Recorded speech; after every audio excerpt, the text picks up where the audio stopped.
Across Fresno County, education makes an impact. Learning inspires students, dedicated teachers ensure success, and these stories strengthen our communities. Watch Education Matters, Mondays at 6:30 on KC24. Local news that matters. Brought to you by EECU, Chevron, and Fresno Pacific University.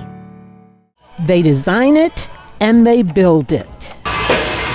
For 3 years, this event has become the place where CTE and ROP students get to show those in their industries what they can do. We've got an industry partner teamed with each school, so they're getting that firsthand knowledge of the people who work for the company. And the Central California Builders Exchange Design Build Competition is the real deal. High school teams build an 8x12 structure, meeting all industry standards and safety practices, all in less than 4 days. Construction is a lot of teamwork.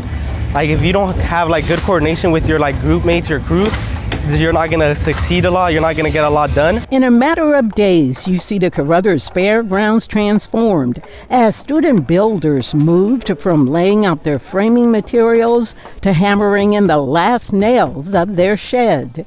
They also market their product to industry professionals. This helped me just realize that my product isn't just more than just building a shed, but it's helping people around us. The event has proven to be so successful for the construction kids that organizers now include culinary arts. Those students prepare the meals to feed this crowd. Also included automotive and welding pathways, along with the multimedia students who tell the stories that happen here. This project really helps foster, I think, a resource that you can get some pretty good stuff out of to help promote what you're doing within your classes. This was a contest, and many of the students were awarded prizes for their work. Madera High School took home the top prize for its build, but this has become a competition where all participants win. It's a common language that sets them up to understand the necessary things to be successful in life after high school, because that's what we're about. How do we prepare kids not for the 4 years they're in, but prepare for the 4 years they're out? For Education Matters, I'm Juanita Stevenson, KC24, local news that matters.